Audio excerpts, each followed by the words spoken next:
L'insomnie me convient parce que je la remplacerai par le sommeil quand je serai mort. Cette phrase ouvre le cycle Le cimetière des livres oubliés de l'écrivain espagnol Carlos Ruiz Zafón et annonce d'emblée l'atmosphère sombre et tourmentée de l'œuvre.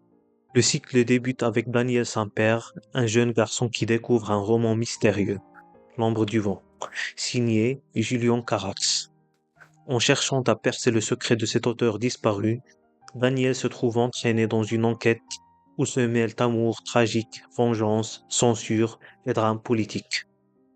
Les romans suivants viennent compléter et approfondir cet univers en racontant notamment la vie de David Martin, écrivain hanté par ses échecs et son passé, ainsi que celle de Fermín Romero de Torres, ancien prisonnier marqué par la dictature franquiste. À travers ces destins brisés, Zafón montre que les livres peuvent être à la fois un refuge et une malédiction. Ils sauvent de l'oubli, mais condamnent aussi à revivre la douleur. L'insomnie, évoquée dès la première phrase, devient alors le symbole de l'impossibilité de trouver le repos.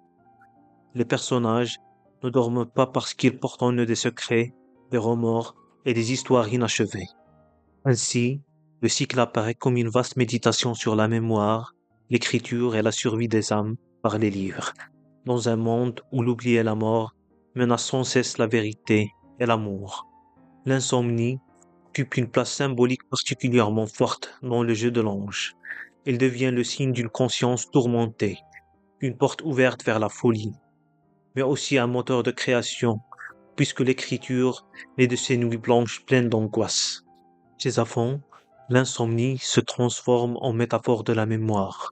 Les personnages restent éveillés parce qu'ils portent en eux des drames non résolus et des livres qui refusent de se taire. L'insomnie devient alors pour le narrateur une compagne plutôt qu'un mal.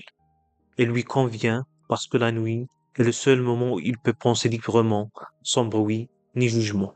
Parce qu'elle favorise l'écriture, née de la solitude et de l'angoisse, parce qu'elle correspond à son état intérieur, son esprit étant trop chargé de souvenirs et de peur pour accepter le repos.